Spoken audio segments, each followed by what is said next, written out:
사운드 체크를 먼저 해보겠습니다. 사운드 체크.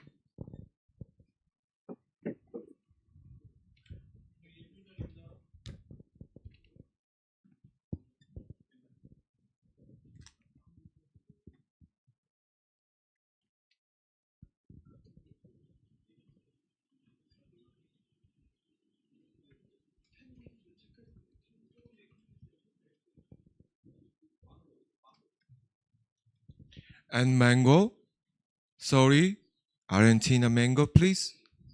Hello, Kim. Okay. Very nice to meet Okay, you your here. sound is great. Yeah, thank you so much. Yeah.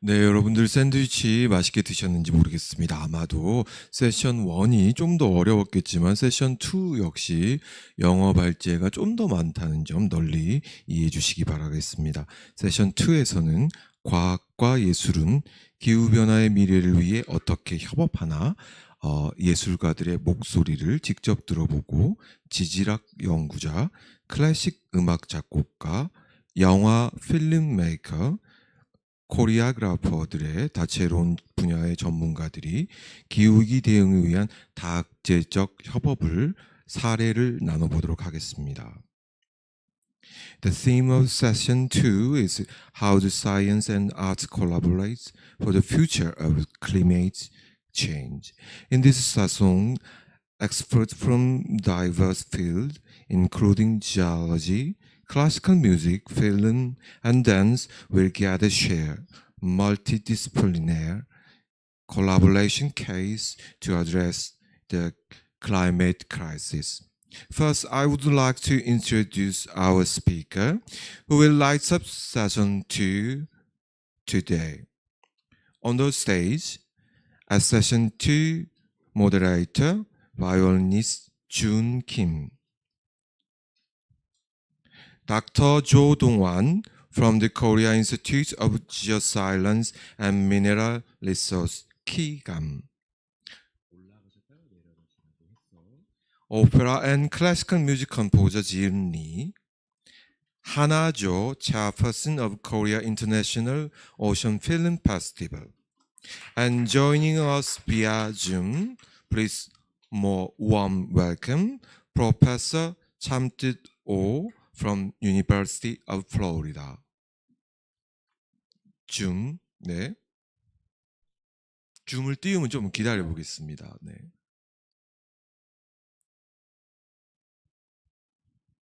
And Francesca Lallarin, climate action artist and cinematic videographer. 네. Choreographer, Professor Candice Salas from University of Southern Mississippi.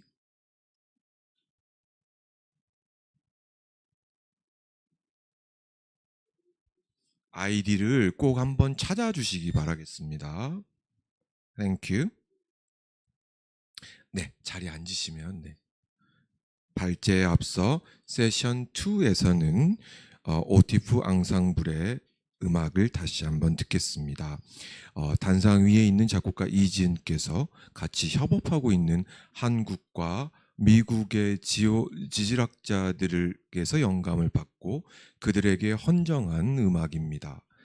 플로리다 대학교의 오참뜻 교수와 한국지질학연구원의 조동환 박사님, 지상우 박사님의 연구 논문들이 본 음악에 사용되었습니다. 지질학의 수백만 년을 겪은 지질학자들이 음악의 심상의 주인공이고 음악의 제목은 지질학자를 위한 카프리초라고 명명되었습니다.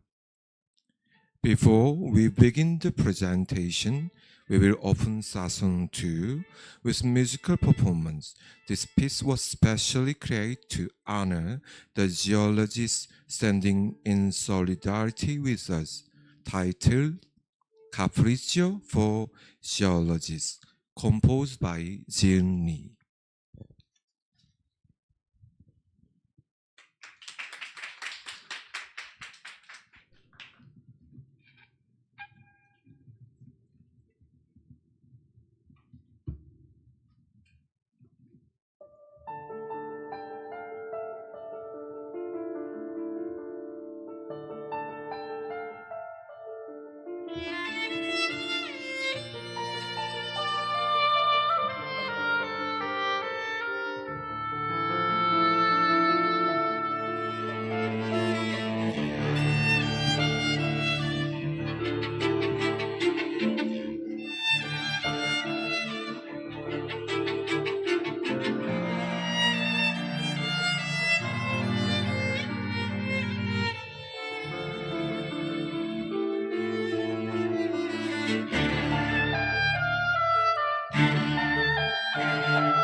네, 본격적인 세션 시작 전 UN 해양 10년 개혁에서 제작한 우리 모두의 바다를 위한 과학 주제 영상을 함께 시청하시겠습니다.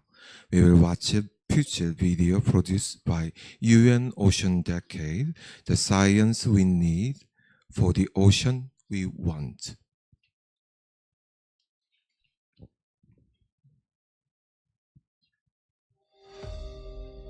Los océanos son poco conocidos frente a lo que ellos significan para la humanidad.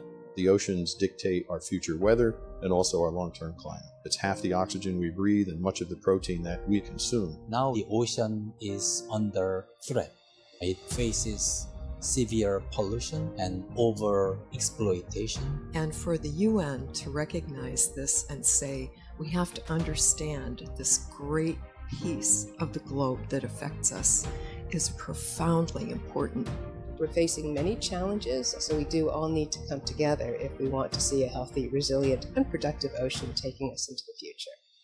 The Decade of Ocean Sciences for Sustainable Development is the only opportunity we have to make sure that people continue to benefit from oceans while improving its ecological health. A fantastic opportunity to really bring together science, decision making and society как можно шире распространить знания о Мировом океане. Y que ese entendimiento ayude en tomar unas decisiones más sabias. For the whole of humanity for a sustainable development also after 2030. Learn the ocean, protect the ocean, live with the ocean. That's it. By the end of 2030, we should have very specific measurable outputs. And be able to tackle some really complex questions such as quantifying and mitigating cumulative impacts on our oceans. And what we really need to do now is to use science in the context of a problem-solving approach.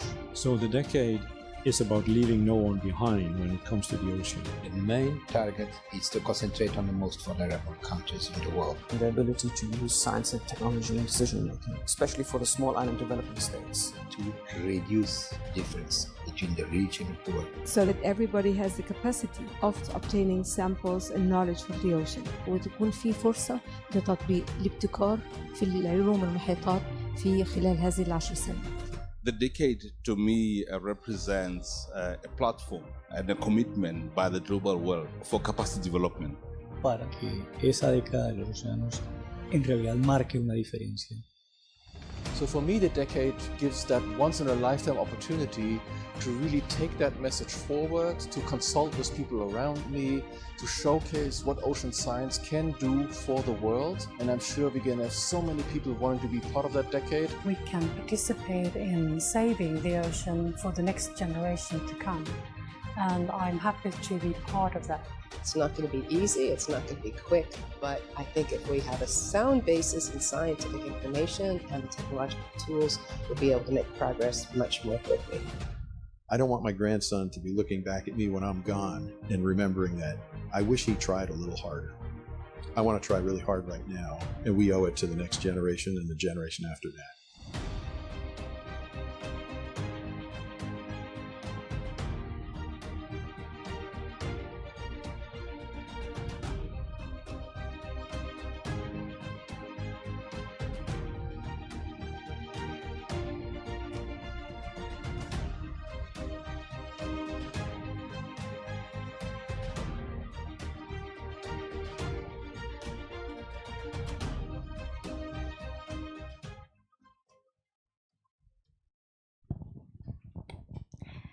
네, 안녕하세요. 세션 2의 모데레이터를 맡은 바이올리니스트 김주은입니다.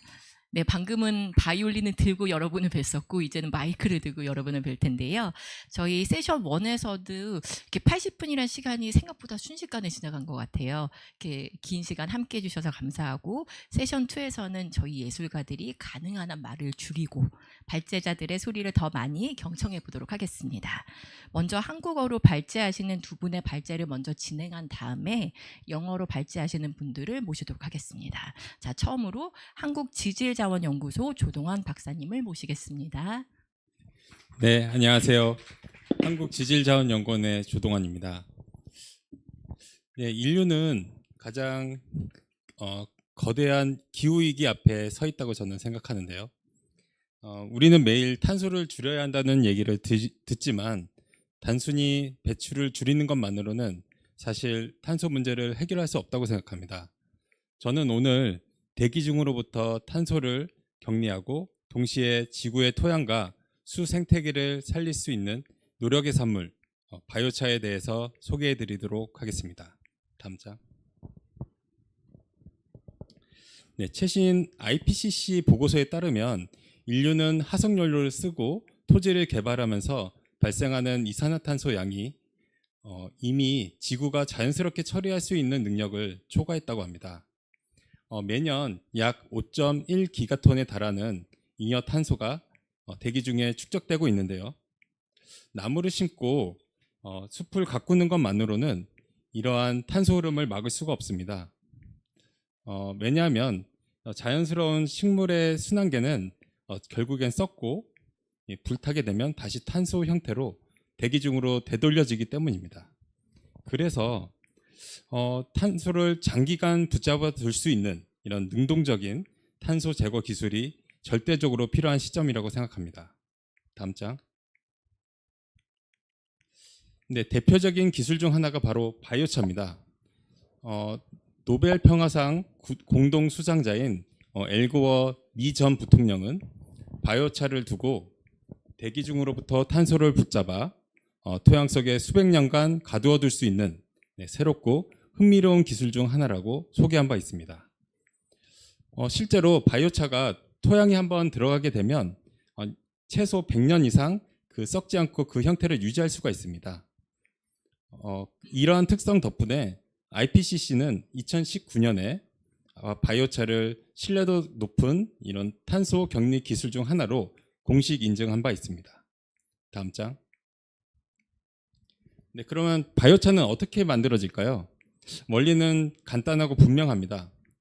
버려지는 목재칩, 그리고 농업 부산물, 그리고 저희가 많이 쓰는 음식 폐기물까지 이런 것들을 유기성 폐기물을 산소가 없는 조건에서 고온의 400도씨에서 구워내는 열분의 과정을 거치게 됩니다.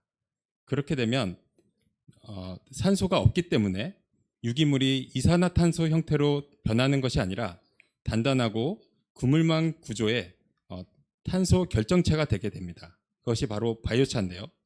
식물의 탄소의 약 50%가 이러한 반영구적인 형태로 변할 수 있습니다. 또한 그 열분의 과정에서 발생하는 부가적인 가스나 오일 성분은 에너지원으로 재활용할 수 있어서 추후에 바이오차 생산 장치에 활용할 수 있어서 이러한 점에서 일석이조의 효과를 낼 수 있다고 할 수 있습니다. 다음 장. 네, 바이오차의 진짜 매력은 토양 탄소 저장뿐만 아니라 토양 속에서도 일어나는데요. 토양 속에 들어간 바이오차는 토양의 체질을 바꾸는 종합 영양제 역할을 합니다. 첫 번째는 수분 저장 능력이 있어서 작물이 가문철에도 메마르지 않도록 스펀지 역할을 해주고요. 두 번째는 양분 보존 능력이 있어서 비료와 함께 사용 시 비료 효과를 극대화시켜줍니다. 세 번째는 미생물의 집이 되어 주어서 미세한 구멍이 유익한 미생물이 잘 자랄 수 있도록 도와줍니다. 그리고 마지막으로는 중금속과 같은 오염물질들을 잘 제거해 줄 수 있는 청소부 역할도 하고 있습니다. 다음 장. 저희 한국지질자원연구원에서도 이 바이오차 연구를 하고 있는데요. 네, 그 중금속 오염 토양을 대상으로 고구마와 바이오차를 활용한 파이토 리미디에이션 기술에 대해서 소개해 드리고자 합니다. 네, 고구마는 다른 식물에 비해서 중금속 흡수 능력이 뛰어나고 그리고 척박한 환경에서 잘 자란다는 장점이 있습니다. 여기서 핵심은 고구마는 먹는 식용이 아닌 정화형 매개체로 사용한다는 점인데요. 여기에 중금속을 잘 제거하는 바이오차를 결합시켜서 고구마가 폐광산과 같은 이런 척박한 환경에서 잘 자랄 수 있도록 도움을 주는 것이 중요했습니다. 그리고 수확한 오염 고구마는 단연히 먹지 않고요. 바이오 에탄올로 전환시키는 후처리 기술도 마련을 했습니다. 저희가 비소오염 토양을 가져와서 화분 실험을 해본 결과 바이오차가 토양 중량 대비 1% 적용되었을 때 고구마 수확량이 178% 증가하는 것을 확인할 수가 있었습니다. 다음 장. 네, 화분 실험 이후에는 저희가 그 비소오염 토양이 있는 폐광산 지역으로 갔습니다. 바이오차와 비소산화 박테리아를 함께 적용한 후에 저희가 99일간 고구마를 키웠거든요. 그 결과 고구마 그리고 뿌리, 줄기에 모두 고농도의 비소가 농축되는 것을 확인할 수가 있었고 그 바이오차가 적용된 실험군에서는 토양 공국수 내에 있는 비소 농도가 크게 감소하는 것을 확인할 수가 있었습니다. 저희는 앞으로도 이 장기간 모니터링을 통해서 이 기술이 과연 그 토양 정화 효율이 얼마나 나오는지 이러한 것들을 평가할 계획에 있습니다. 다음 장. 네, 그 바이오차를 토양에 적용하는 것 외에도 저희는 이 도심 지역을 지나서 바다로 이어지는 지역의 그 하천 그리고 강 하구에 있는 퇴적물을 채취하고 이 중금속과 금속 안정 동위원소를 분석을 해서 중금속의 오염원을 추적하는 연구도 함께 수행을 하고 있습니다. 이 연구를 통해서 저희는 오염도가 높은 퇴적물이 있는 지점을 확인할 수가 있는데요. 이 지점에 대해서 바이오차를 적용하고 퇴적물의 상부를 덮거나 바이오차를 혼합하는 방식으로 중금속이 바다로 유입되지 않도록 막는 방파제 역할을 현재 고려하고 있습니다. 그래서 토양이 아닌 퇴적물을 대상으로 현재 완교 바이오차를 개발 중에 있고 저희가 추후에는 이 적용 가능성도 평가를 할 계획입니다. 다음 장. 네, 이처럼 저희는 그 바이오차가 기후위기 시대를 맞이해서 기후변화 완화와 생태복원 두 마리 토끼를 모두 잡는 데 기여할 수 있다고 저는 믿습니다. 앞으로도 지속가능한 지구의 미래를 위해서 이 기술을 다듬고 완성해 나가도록 하겠습니다. 이때까지 경청해 주셔서 감사합니다. 세션 2 연습하고 오셨나 봐요. 어떻게 딱 8분을 정확하게 맞추셨습니다. 네. 네, 우리 조동환 박사님의 바이오차 얘기 잘 들었습니다. 정말 우리 토양을 살리고 그 살려진 토양을 통해서 저희 바다 또한 깨끗해지길 바랍니다. 자, 그 다음은 그 작곡가 이지은 선생님께서 발제를 하시겠습니다. Please compose 지은리. 네, 안녕하십니까. 저는 대한민국의 작곡가 이지은입니다. 조금 아까 연주를 들으셨던 그 지질학자를 위한 카프리치오의 작곡가이기도 합니다. 자, 오늘 저는 그 클래식 음악과 오페라를 통한 오션 리터러시의 실천이라는 주제로 말씀을 좀 드리고 싶습니다. 제가 창작한 오페라 2025년 2월 말부터 3월 초에 거쳐서 세계 초연을 한전 아트센터에서 했었고요. 이게 초연 작품이기 때문에 아직은 그렇게 많이 알려지지는 않은 작품입니다. 그러나 이제 그 작품을 통해서 어떻게 오션 리터러시가 실천이 되게끔 그 안에 구성이 되었고 또 어떤 것을 전달하고자 했는지에 대해서 오늘 좀 말씀을 드리도록 하겠습니다. 자, 그래서 이 음악과 공연 예술이 바다에 대한 이해를 어떻게 감정적인 경험으로 그 확장하고 오션 리터러시를 실천하는 하나의 방법이 될 수 있는지 말씀을 드리겠습니다. 다음 부탁드립니다. 네, 보시는 것처럼 오션 리터러시는 바다를 이해하고 교육하는 것에서부터 시작한다고 우리 세션 1에서 그렇게 들으셨을 겁니다. 하지만 저는 이해만으로는 충분하지 않다고 생각을 합니다. 바다는 단순하게 지식으로 배우는 대상이 아니고 듣고 느끼고 기억하고 그리고 경험이 되어야 하는 대상이라고 생각했고요. 바로 이 지점에서 클래식 음악과 오페라가 중요한 역할을 할 수 있습니다. 음악은 관객이 바다를 감정적으로 경험하도록 이끌고 작품 속 이야기를 통해서 바다와 자신의 관계를 다시 생각하게 합니다. 다시 말해서 음악은 지식을 의미 있는 경험으로 전환하는 힘을 가지고 있다고 생각합니다. 다음 부탁드립니다. 자, 그래서 Why Opera 써 있는데요. 왜 오페라여야 하느냐라고 굳이 묻는다면 그 오페라에는 스토리가 있고 스토리에는 힘이 있기 때문이라고 강력하게 말씀드릴 수 있을 것 같습니다. 자, 사람은 정보를 이해할 수는 있지만 이야기를 통해서 감동하고 기억을 하게 되죠. 그리고 그 기억은 행동의 동기가 될 수 있습니다. 저는 바다를 설명하는 작품보다 관객이 바다를 살아가는 존재들과 함께 느끼고 공감하는 이야기를 만들고 싶었습니다. 오페라는 음악과 이야기 그리고 무대가 하나가 되는 예술이기 때문에 관객은 단순히 공연을 보는 것이 아니라 저 이야기 속에서 바다를 경험하게 됩니다. 이것이 제가 오페라를 오션 리터러시의 실천 방법으로 선택한 이유입니다. 저기 사진 보시면 가운데 이제 멋있게 이렇게 포즈를 취하고 있는 저 주인공은 아까 세션 1에서 그 모더레이터를 하셨던 그 메조소프라노 김순희 그 선생님이십니다. 역시 우리 또 모데레이터 우리 김주은 바이올리니스트도 역시 악장용으로 참여를 하셔서 같이 이렇게 실천을 하는 과정에 있어서 저는 그때 무대에 네. 있지 않고 무대 밑에 네. 연주자들은 무대 밑에 있거든요. 거기 밑에서 이렇게 보고 있었습니다. 굉장히 중요한 역할을 또 하셨습니다. 예, 자, 그 다음 슬라이드 부탁드립니다. 저는 이 작품에서 기후 위기를 직접적으로 뭐 이렇게 된다 저렇게 된다 설명하거나 경고하지는 않았습니다. 대신에 이 작품을 이미 있게 한 그 오페라에는 대본 작가가 있거든요. 음악으로 나오지만 대본 작가, 우리 지금 사회를 보고 계시는 김재청 연출님께서 대본 작가신데요. 여기에다가 과학적인 그 이야기를 속속들이 담으셨어요.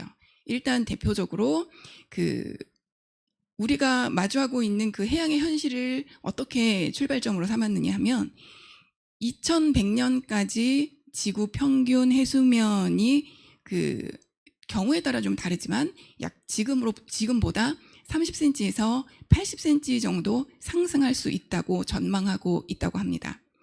그리고 또 태평양의 투발루를 비롯한 여러 그 섬나라는 이미 해수면 상승으로 인해서 그 삶의 터전을 잃어가고 있는 그 메시지를 많이 보셨을 것 같습니다.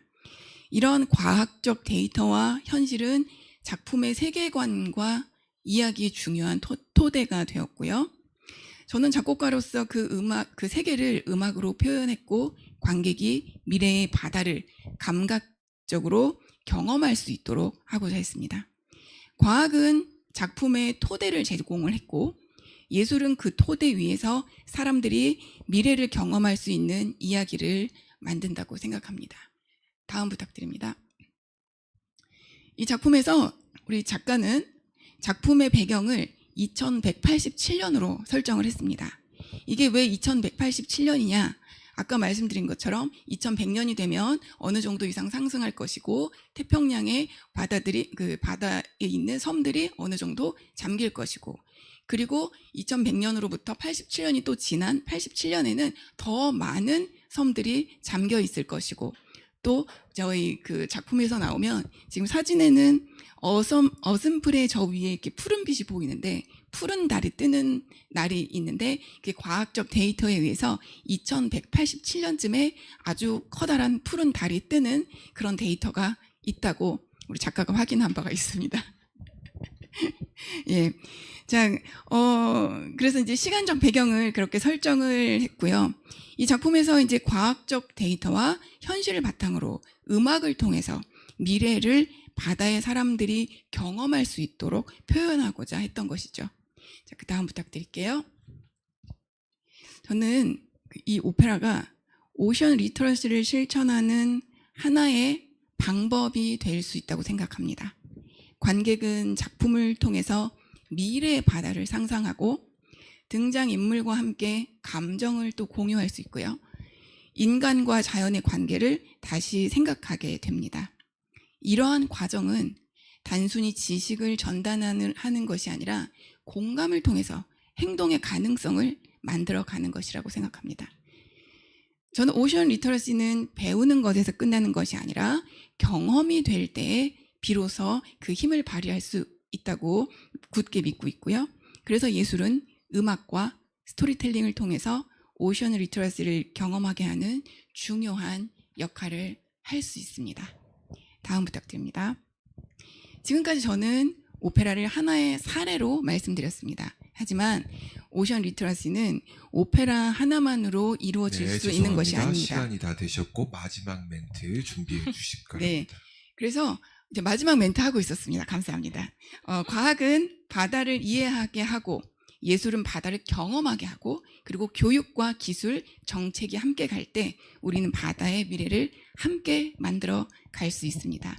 저는 오늘 이 자리가 그 연대의 시작이 되기를 바랍니다. 감사합니다. 네, 감사합니다.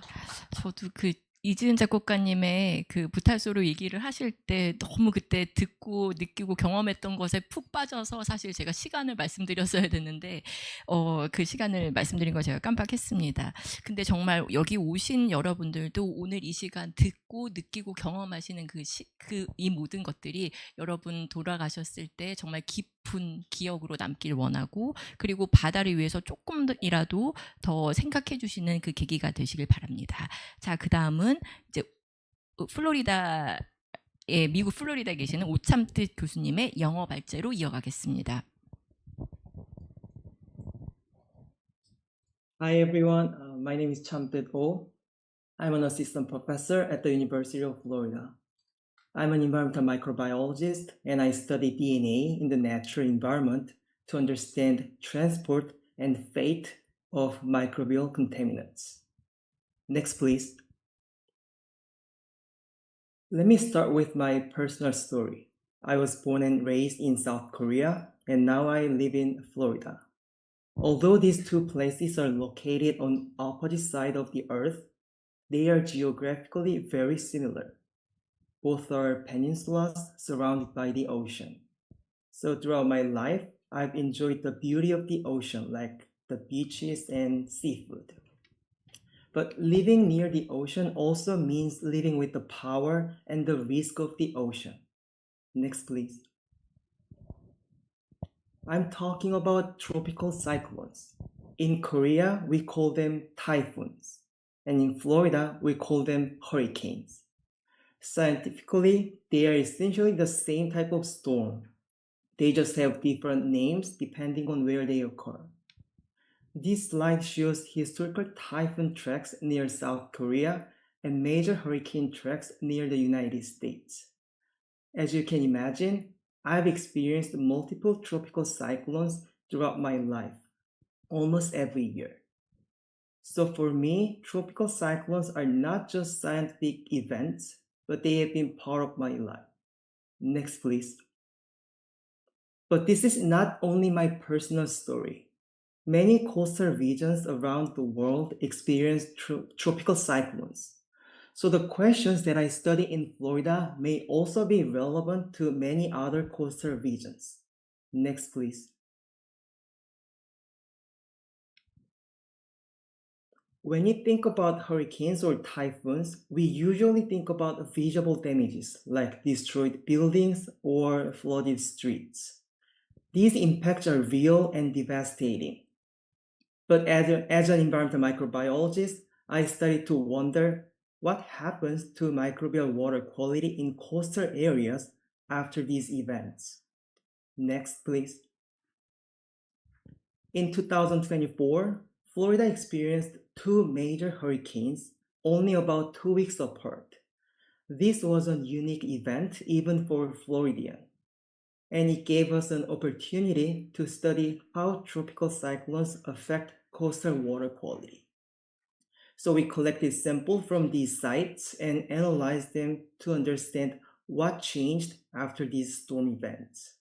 Next, please. I'll skip the detailed explanation of how to read these graphs, but we found that pathogens like E. coli, Pseudomonas, and Vibrio species, as well as several antimicrobial resistance genes, also called as ARGs, significantly increased after hurricane events. So our next question was, where did these contaminants come from? Next, please. After a hurricane, coastal contamination can come from many possible sources. This photo shows a coastal city that has been flooded. Can you guess where this water or the contaminants in this water came from? This is not an easy question because, next please. That's because the tropical cyclones create a very complex mixing events. They can bring storm surge from the ocean, pushing seawater inland, and at the same time, they can bring intense rainfall and flooding from inland freshwater systems. So after hurricane, the coastal zone becomes like a mixing bowl. Everything along the way can be mobilized. This includes not only natural materials, but also materials produced by human activities, such as wastewater and stormwater. Next, please. One novel finding from this study is that we are able to quantify the contributions of terrestrial runoff, wastewater overflow, and marine sediment resuspension to each contaminant. Specifically, we confirmed certain pathogens and ARGs in coastal environments originated from inland areas. In other words, this pollution began with us. Next, please. We also investigated how microplastic transported by flooding can affect these microbial contaminants. We found if microbes are introduced into coastal water without microplastics, they actually die off quickly because of the salt stress. However, we found ARGs associated with microplastics can survive in coastal water for up to a month or longer. During this time, inland bacteria with ARG can interact with indigenous marine bacteria. This means that ARGs could potentially be transferred to native marine bacteria who loves this salty environment, which means ARGs could remain in this new environment forever. Those who are not familiar with ARGs, these are genes that make their host bacteria resistant to antibiotics, sometimes creating what people call superbacteria. Next, please. This finding suggests one of the worst case scenarios. Antibiotic overuse and increasing plastic pollution on our side could increase the chance that flesh-eating bacteria, one of the most dangerous marine pathogens in Florida and around the world, acquires ARGs and becomes a superbacteria. This could potentially make infections more difficult to treat and increase mortality, which is already around 20%. So in conclusion, the main message from this talk is very simple. What we discard inland can directly affect coastal environments. So if we want healthier coastal waters, we need to think upstream. We need better waste management, less plastic pollution, and greater public awareness that what disappears from our site doesn't disappear from the environment. Next, please. So this is all I prepared for today. I'd like to thank the National Science Foundation in the United States and all of our collaborators for their support. Thank you very much for your attention. 네, 감사합니다. 옵참트 교수님의 그 허리케인과 그 박테리아의 관계에 대해서 말씀 잘 들었습니다. 자, 그 다음은 아시아 대표 해양 영화제인 항구도시 부산에서 열리는 국제 해양 영화제 조아나 위원장님의 영어 발제로 이어지겠습니다. Good evening, ladies and gentlemen. It's a pleasure to be here at Ocean Data Tapestry International Forum. My name is Hannah Jo. I'm the Executive Director of Korea International Ocean Film Festival. Since this forum begins with data, I would like to talk about what happens after the data when it's finally reached a room full of ordinary people. Next, please. When the lights go down, and especially sit in the cinema, people become quiet. So for a moment, they sit together looking at the same screen and same sea. Some see a whale, some see a storm, some see children sitting on a shore, or maybe disappearing coral reef. So they are not reading a report, but they are not attending a lecture, but something begin to happen by looking at the ocean through the screen. They begin to feel that ocean is not far away, and that feeling is where my work starts. Next, please. Ocean literacy is usually defined as understanding how the ocean influences our lives, and our lives influence our choices influence the ocean. But knowledge is the first step. So data can show us rising of sea temperature and the plastic pollution, biodiversity loss, and it cannot be, and it's really hard to make anyone feel responsible by data itself. So knowing something is not the same as feeling connected to it. So between knowledges and action, there is a gap, and connection and responsibility live inside the gap, and the gap is exactly what film works. Next, please. Our festival began in 2015 as a small night screening on a beach called CNC Film Festival. Since 2018, we've changed our name as Korean International Ocean Film Festival, and it's still only a film festival of its kind. And for 9 years in Busan, we've shown the ocean's wonder and its mystery, its beauty, and its fear as well. Next, please. Here I want to be honest about something with you. We were not created as an environmental film festival, and we've never wanted to be. But many people see us in that way. Definitely, I understand why, because the most urgent issue of the ocean stories about the climate changes and big and microplastics and the species we are losing it. So we do not avoid them. Definitely, we do screen many of those films. But I believe the ocean is not only an environmental issue, that is culture and science, adventure, technology, food and beauty and fear, and for someone's home. So if we speak about the ocean only crisis, then we lose the richness of the ocean, and I believe we're also going to lose our audience as well. Next, please. So that is why genre diversity is so important for us.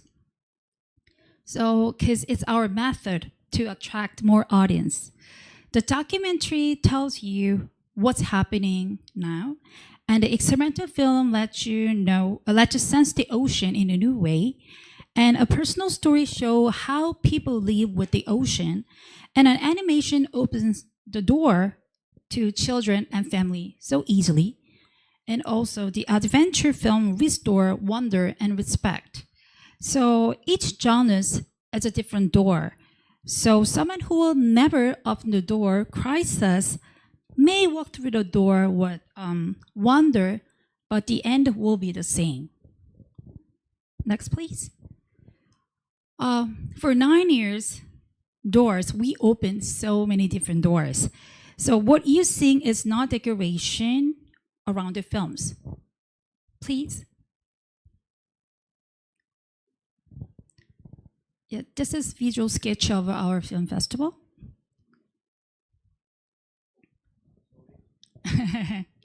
Just take your time. Yes. So guest talk is where a stranger finally asks the question you were too shy to ask aloud. And the classroom at the museum where the child hears words ocean and get to know its importance.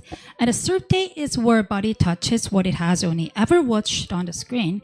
So we're not adding program to look busy, we're not keeping people in the room a little longer. So because ocean literacy does not happen in 90 minutes of darkness, it happens in what comes after, in the talking, arguing, the remembering. This June, our 9th edition brought around 50 films to Busan under the theme Standing Before the Sea, because that is what a festival really is, a place where people stand before the sea together and talk to each other. Oh, I should go to the next page, but what should do? All right, so let me tell you about one night 6 years ago. Our opening film was Under Thin Ice by Dennis Blockhead. Two divers was traveling from Nunavut in the Canadian Arctic to Greenland. So they went to film how the climate changes and it affect the habitats. Anyway, the rain was pouring down. Next page, please. Yes, thank you. Yeah, that's the film. So 1 minute left. Should I continue? So anyway, so you see the polar bear. And this is the polar bear from the films. Isn't it obvious? They're standing on a rock with a green moss. So even though it's Arctic, there's no ice, none. So this is the moment that people think something is happening. So for many people in our cinema that night, it was first time they've seen this and read about the melting ice for years, and they just walk out the pouring, heavy rain, but none of people complained about it because they all understand it. It's because of the melting ice. Even though it's not true, but they believe that they're connected. So this is what the film importance. So next. And move to the very last. 1 minute. Do we have time? No, just 10 seconds. Thank you. Yeah. So, isn't this the last page? I believe that there's one last. All right. Well, I would like to say everyone, I took too much time in front. Anyway, data help us understanding the ocean, and art help us sense it. The film help us you care.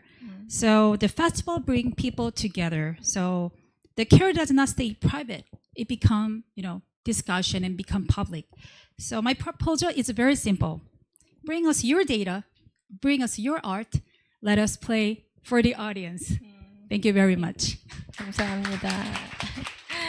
9년 동안 정말 국제해양영화제를 잘 꾸려오신 우리 위원장님의 말씀을 잘 들었고요. 그 다음은 연속해서 해외 연사들의 발제가 이어지겠습니다. 네, 해외 연사들 발제 전에 오늘의 해외 연사들이 대부분 지금 아트코리아랩 지하 1층에 있는 이머시브 스튜디오에서 전시를 진행 중입니다. 전시에 참여하는 12개국 19명 아티스트들의 이름을 오늘 발제자들 가장 앞서 한 명 한 명씩 호명하기로 했습니다. First one, Francesca Lorraine. Candice Salas. Una Yanicievici. Jian Lee. Sabine Joseph. Richard Vivenzio. Maria Salas. Lelila Hernandez. Yeah, so sorry. Yeah, it's 12 countries. Its name is so difficult. Yeah, Yes, I see. just understand. Yeah. Kelly Perez.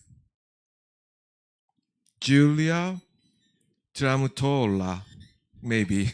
Sorry. Laura Cerruti. Angela Charity is Etrophil. Oh. Yeah. Oh, it is Anne. Yeah. And Gina Lorenzi. Pyonghan Kim. Teresa Yui. Dagmar Ramishar. Yeah. Chris Bellamy. Ruby McNabb. Owen Assel. Kwanghan and ODTIF Ensemble. Next, we'll hear from Francesca Lorraine, a climate action artist, singer, and an underwater videographer.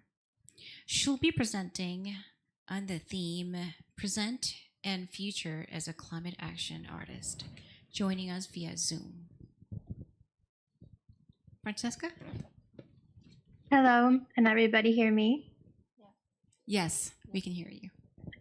Thank you so much for meeting with us today and being able to share ocean literacy. My name is Francesca Lorraine. I am the founder of Blue Dream Project, an ocean literacy and environmental platform, and Friends 7 Films, a filmmaking company based in Florida. Next, please.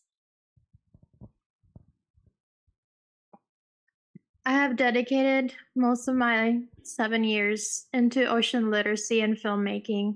My background started in fashion and arts. I am a singer, an artist, a painter, but most importantly, an ocean storyteller. I am based in Florida, and I have seen the effects with my own eyes on how the bay has changed throughout the years. I was personally affected by a bacteria when I got in the water, and that prompted me to discover why the water was being polluted and why it was affecting the beachgoers going to South Florida's most beautiful and pristine water, South Beach. As I prompted to study, I ended up purchasing a drone and continuously my education in filmmaking. This allowed me to exhibit my work globally through exhibitions such as COP Dubai and a beautiful exhibition in Vatican, Rome, hosted by Emotions to Generate Change, Leah Bertrami and Mariana Beltrami. With their art direction, we're able to experience how the community was able to connect through film and photography. Next, please. My purpose is to share my work with everyone and know that anyone can make a change no matter what their background is, no matter if they have taken education towards ocean literacy, but most importantly for them to connect with the ocean.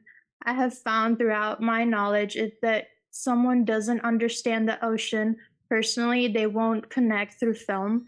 So my initiative is for having the community to go out in the ocean, in nature, and experience the beauty. But not only that, to experience the devastating effect that we're having on nature. Art is the most powerful tool we have to fight against ecological collapse and environmental degradation. Next, please. Through my art and film, I've been able and privileged to experience my work globally.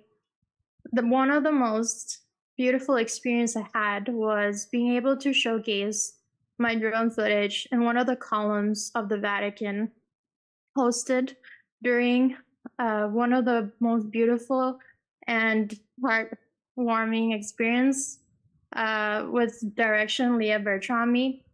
We were able to connect people through emotions of change, of inspiring work through film, and seeing how all the community came together in the plaza was really heartwarming for me to see that they can connect not only with the imagery, but the emotions of beauty, not only of the devastating, impactful imagery that we see on film.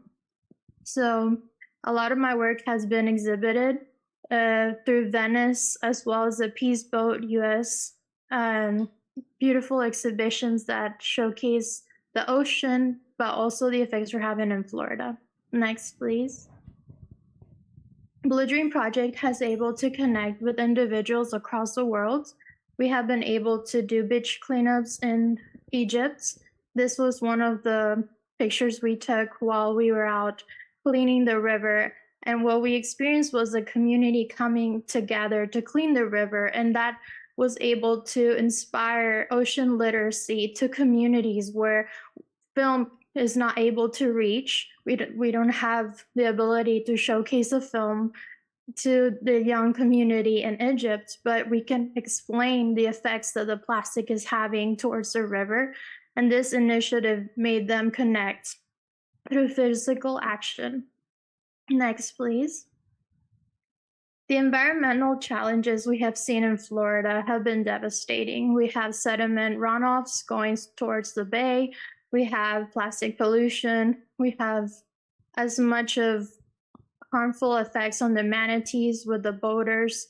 And this has been a challenge for us to communicate to the audience because a lot of people travel to Florida but don't have the ability to connect towards the impact we're having to the bay and the beaches. Film has allowed us to not only communicate the problems, but reach them in a most humble way to have them understand that they can enjoy the ocean, but at the same time be responsible towards the effects that they're having. Sorry, Art Francesca. Less than 1 minute, please. Sorry. Okay, next slide.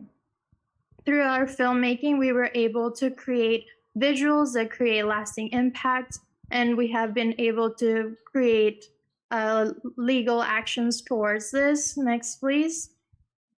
Through our filmmaking, we have impacted a global network and also created manatee signs with our footage. So through our drone photography, we were able to film the effects the boats were having, and therefore, next slide, please, create an impact with our footage and law.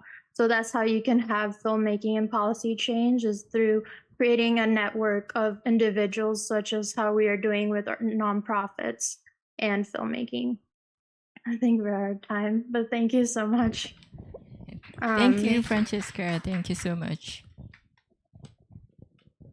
Okay, so next We have Professor Candice Saliers from the University of Southern Mississippi will be joining us via Zoom to deliver her presentation in English on collaboration between dance and science as a choreographer and artist.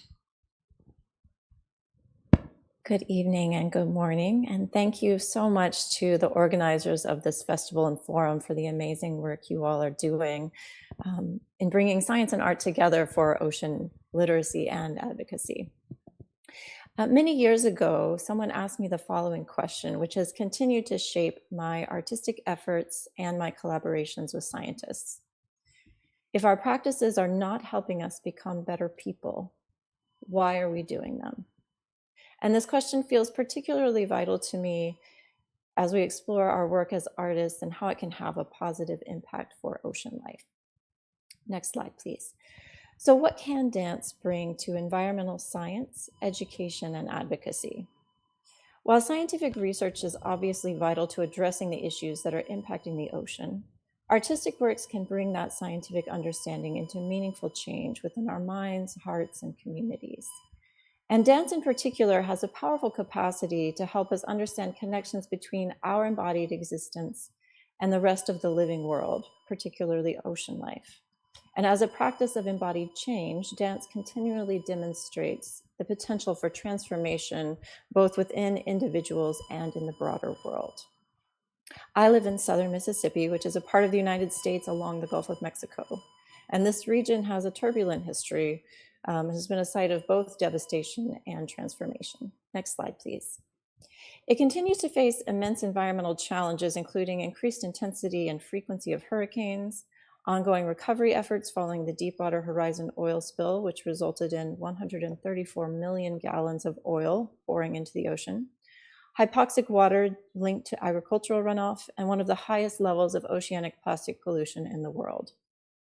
In March of 2026, the US government also declared that oil drilling in the Gulf of Mexico is no longer required to abide by the Endangered Species Act due to an urgency to obtain oil for reasons of national security. As a nationwide policy since the 1970s, the Endangered Species Act has protected threatened plant and animal species as well as preserved the habitats in which they live. One of the endangered species at greatest risk from repealing these policies is Rice's whale, a species of whale found only in the Gulf of Mexico. With estimates of merely 50 to 100 individuals remaining, scientists and environmental advocates propose that removing this protection policy will likely result in the very soon extinction of Rice's whales. Another species that has already gone through mysterious disappearances from the Mississippi coast is the whale shark. And one of the recent collaborations I've been engaged in with a marine scientist, Dr. Jill Hinden, explores how our interdisciplinary knowledge can come together both to consider the mysterious disappearance and to advocate for protection of the whale sharks. Our work together has intersected with another area of my research into how women's leadership uniquely addresses world crises and environmental disasters. And just to highlight a small piece of that, a Pew Research Institute study recently discovered that one leadership characteristic highlighted as significantly present in women's leadership is compassion. Next slide, please. So why does compassion matter for this type of interdisciplinary research that addresses issues impacting the ocean? Well, by definition, compassion is not only awareness of someone or something else's experience or suffering, but perhaps more importantly, a desire to help alleviate that suffering. Dr. Hinden and I have reflected on not only what might be impacting populations of whale sharks in the Gulf and their migration patterns, but also how to take action locally and worldwide to protect them, because whale sharks are a global population, which means that what impacts one whale shark impacts all whale sharks. Dr. Hinden and I share a mutual respect for each other's disciplinary perspectives, and she had particular interest in working with dancers because of our movement knowledge when she was exploring both the migratory patterns of whale sharks and how to inspire communities of people to care about their endangered status. Rather than dance being an interpretive form that simply utilizes ideas from other fields, I'm really interested in how dance and marine science can be methodological partners. Next slide, please. Caring about the endangered whale sharks as an expression of interspecies compassion leads us to an important research methodology that is fundamental in dance and something that this artistic field can bring to collaborations with scientists. and that is kinesthetic empathy. Kinesthetic empathy means that we have the capacity to feel connection with and care for other people in the living world through the materiality and movement of our bodies. While this concept has been popular for many decades in the field of dance, it is now widely studied in other disciplines, including psychology and neuroscience, as researchers discover that perceiving someone or something else's movement can actually impact our brain activity, sense of compassion, and even transformations in human behavior. Between humans, kinesthetic empathy evoked by watching movement, moving together, or moving in similar patterns can increase prosocial behavior and a sense of interconnectedness. And similarly, the movement of our bodies can also offer valuable ways to understand the movement of other species and how intertwined we are as humans with marine life. Next slide, please. While this type of interdisciplinary collaboration certainly can lead to ideas and solutions not typically considered within the boundaries of any one field, the creation of artworks that share this thinking can help a wider range of people intentionally experience kinesthetic empathy with the ocean and marine life. Next slide, please. By encouraging a sense of wonder and awe, site-specific dance in marine environments reminds us to witness human beings as small but important parts of the natural environment, and can engage audiences in what marine biologist Wallace J. Nichols termed blue mind, which is, quote, a mildly meditative state characterized by calm, peacefulness, unity, evoked through human connections with water. So blue mind is a type of kinesthetic empathy with additional proven health benefits for humans, including lowering blood pressure, reducing anxiety, and even instilling a sense of hope for the future. Next slide, please. And hope, as many of the panelists have spoken about, hope is not just a passing emotion, but rather an active practice, a practice of what peace-building scholar John Paul Lederach calls moral imagination, which is the capacity to stand in a very difficult reality of today and simultaneously imagine and move towards a better future.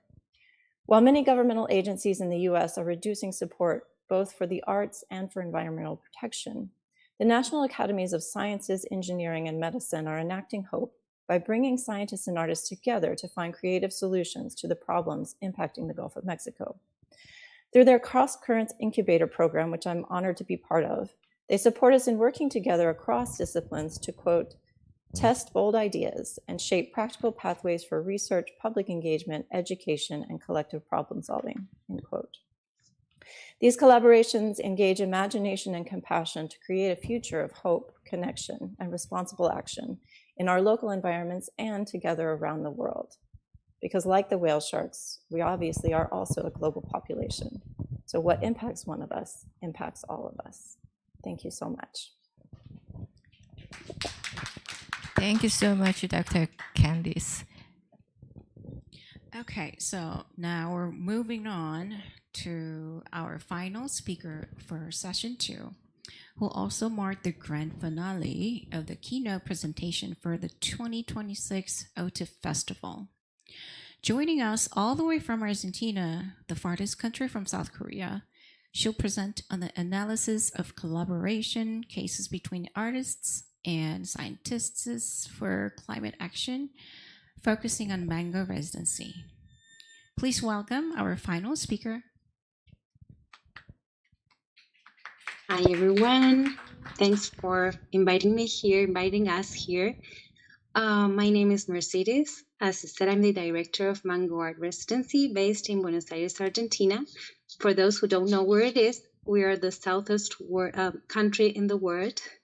So today I will talk about, please, next slide, how should science and art collaborate for ocean literacy and future climate change and crisis. Next slide, please. And next slide, please. So today's ocean challenges are too complex to be addressed by a single discipline. Science is essential for helping us understand what's happening, but understanding a problem doesn't always lead to action. So we also need emotional connection, imagination, and new ways of communicating. At the same time, indigenous and ancestral communities have developed deep ecological knowledge through generations of observing and living with nature. So the question becomes, how can we create space spaces where these different knowledge systems can meet, learn from one another, and inspire new ways of creating the ocean, of caring for the ocean. Sorry about that. Next slide, please. So our perspective. We believe there are different ways of understanding the world. Science observes, investigates, and generates evidence. Ancestral knowledge observes, transmits living memory, and fosters reciprocal relationship with nature. And art inspires and interprets these forms of knowledge, transform them into emotional experiences, and connect people with the ocean in meaningful ways. These knowledge systems are not meant to replace one another. They each contribute something unique. So together, they can strengthen ocean literacy and inspire action. Next slide, please. So, dialogue between knowledge systems. Collaboration doesn't mean merging knowledge systems into one. It means creating respectful dialogue between them. Then science shares research, then keepers of ancestral knowledge share living experiences and cultural memory. And when artists exchange ideas across disciplines, cultures, and within one another, something powerful happens. Perspective expands, new questions emerge, creative thinking grows. And now new ways of understanding the ocean begin to take shape. This dialogue becomes the starting point of artistic creation. Next slide, please. So, creating the conditions for this dialogue. This is where our residency comes in. We do this in collaboration with Mokuar Studio. They were in session 1.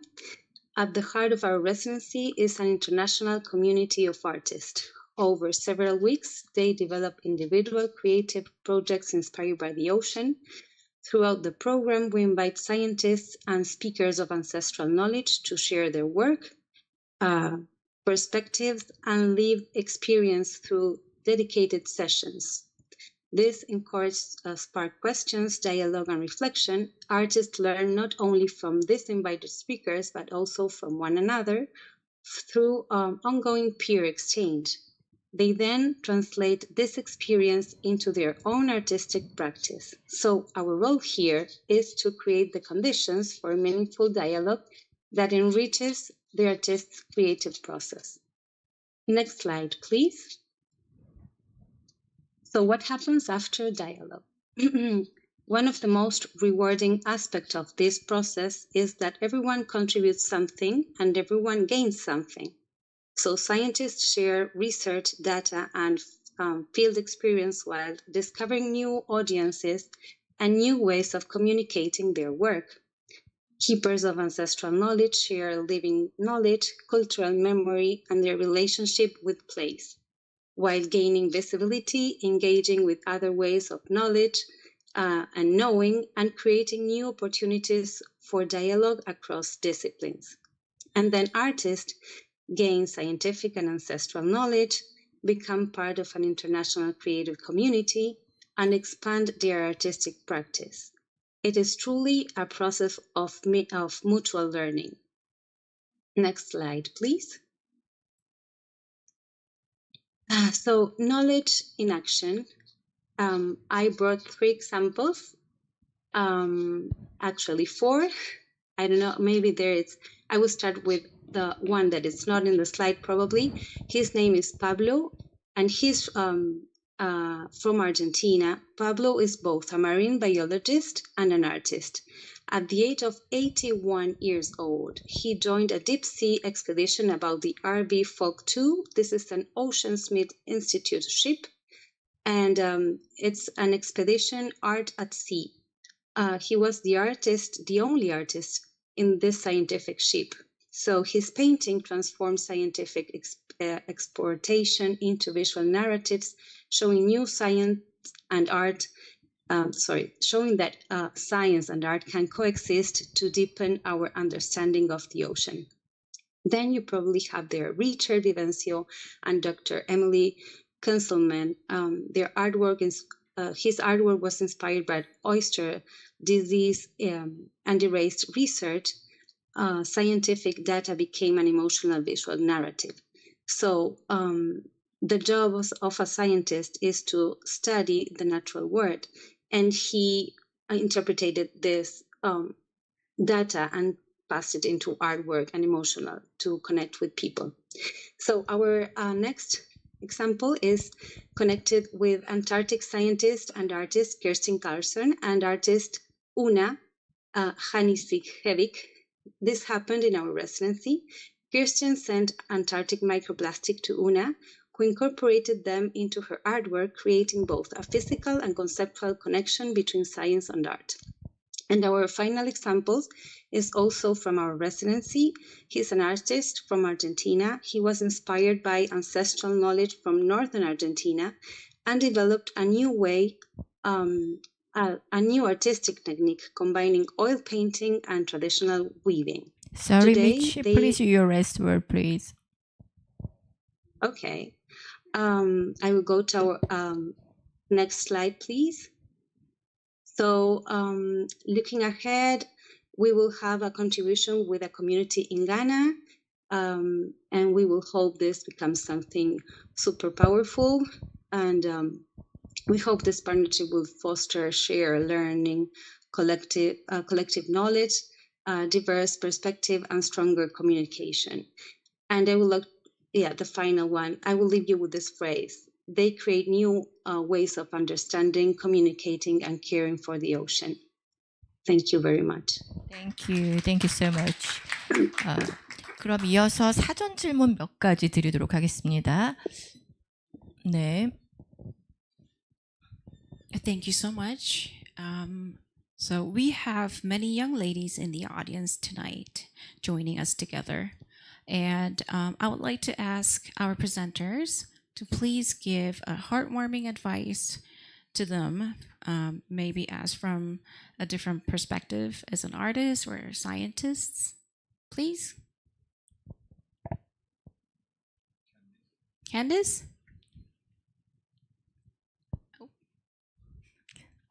I think without knowing everybody's specific interest in the audience, I just first want to say thank you all for being there tonight. I think I heard it echoed over and over in everyone's presentations that the way to do this is to do it together. So I think your presence there is an act of hope. And your presence there is warming our hearts, knowing that you care about this and that all of us are coming together to work together to make this a better world, a safer world for our oceans. So I first want to say to the audience, thank you for being there.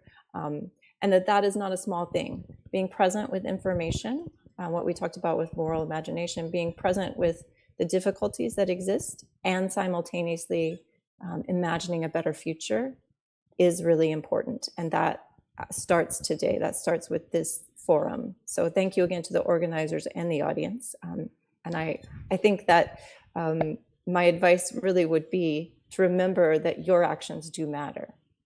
Thank you. 큰 박수 부탁드리겠습니다. 네, 오늘 그 앞서 발제 들으신 캔디스 셀러스나 프란체스카 역시 그 긴 호흡으로 해양과 예술을 접목하고 있기 때문에 오늘 오신 우리 여성 관객들에게 특별한 충고의 말씀 또 격언의 말씀 부탁드렸습니다. 한 번 더 아마도 더 깜짝 놀랄 프란체스카의 어드바이스를 들으면 더 좋을 것 같아요. 세미파이널 모나코 알버트 2세의 세미파이널 가는 건지는 저도 처음 알았는데 여러분들도 한번 꼭 도전해 보시기 바라겠습니다. Francesca, please. Yes. So my advice for anyone listening, thank you all for joining, is to believe in your art and believe in your voice. No matter where you're coming from, no matter what background you have an immense reach, an audience waiting to listen towards your story. And the only reason that we have community is to come together to share that. And I think now with technology, with art, we have immense power to get a global audience, and they're willing and able to listen. And one of the challenges that we all have is, how can you make a change? How can your project be of interest to others? And that's one of the questions we have in the art world, is how can your art make a change? And it first starts with you, is believing in yourself and your art that can create an impact, no matter how small. Your grain of sand is important, and is how you bring that message forward. So that would be my advice. Thank you. Thank you.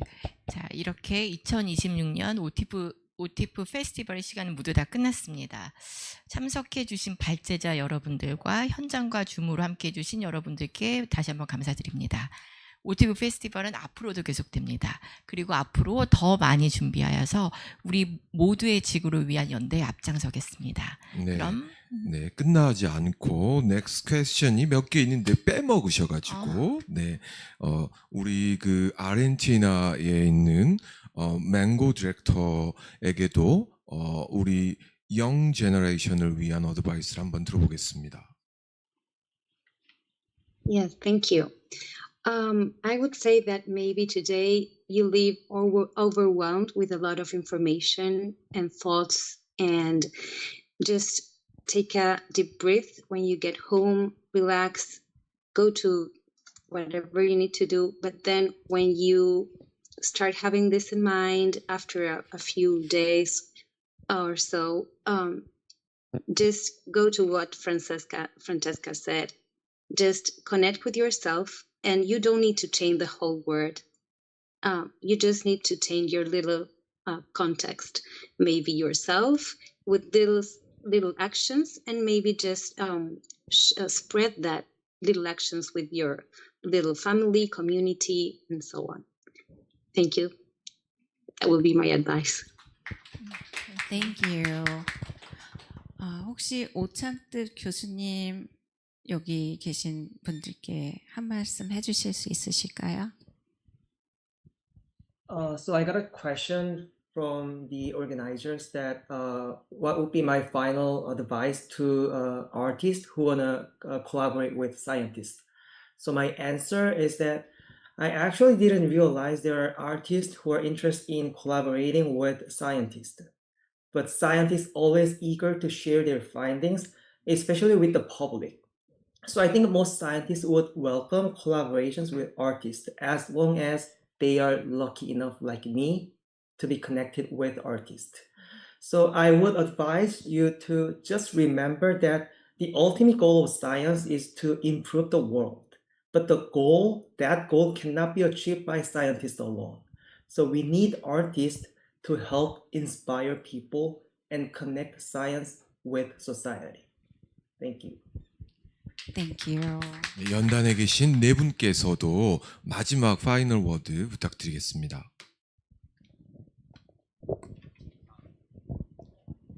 네, 오늘 시간 너무 즐거웠고요. 그리고 저희 과학 연구가 이 예술가분들께 영감을 어떻게 하면 잘 드릴 수 있을까, 이런 거를 저도 고민해 보는 시간이었던 것 같습니다. 그리고 마지막으로 말씀을 드리고 싶은 것은, 저희 기후 위기는 이제 남의 일이 아니고 저희가 꼭 챙겨야 하는 우리의 일이라는 것을 꼭 명심을 해주셨으면 좋겠습니다. 감사합니다. 바다와 육지가 이렇게 물 때문에 나누어져 있잖아요.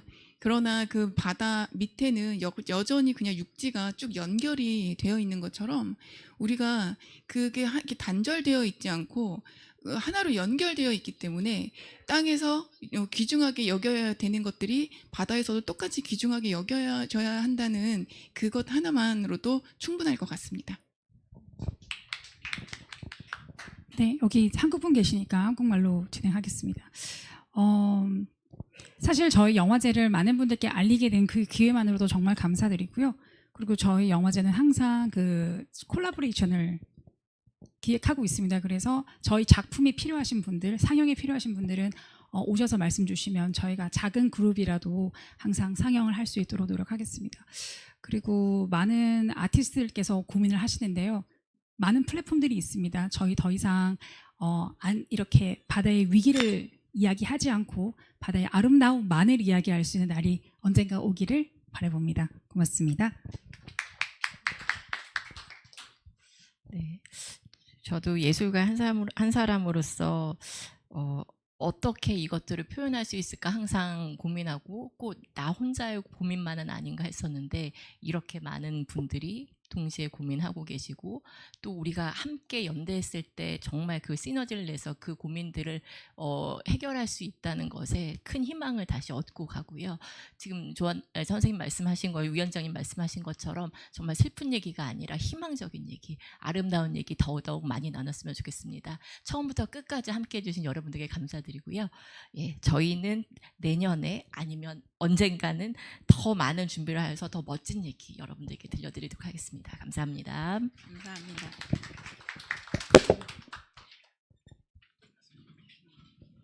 오늘 모든 분들이 많이 모여주셔서 저희가 저희가 이제 마주하고 있는 문제점이라든지 그런 과학적인 데이터를 가지고 많이 공부해 봤는데요. 저희가 한 사람 한 사람 모래 한 알 한 알처럼 저희가 이제 뜻을 합쳐서 모으면 앞으로 좋은 결과를 이룰 수 있을 것 같습니다. 오늘 함께 해주셔서 감사합니다. 감사합니다. Thank you, Candice and Mango and Francesca and 참뜻 O. Thank you. The 2026 ODTIF Festival has now officially come to an end. We would like to express our deepest gratitude once again to all the speakers as well as to everyone who joined us both here in person and online via Zoom. For those who are here in person, the floor is open for about 10 minutes for free Q&A and networking. Thank you again for everyone. We hope to see you all again at next ODTIF Festival. We'll prepare even more thoughtfully to take the next lead.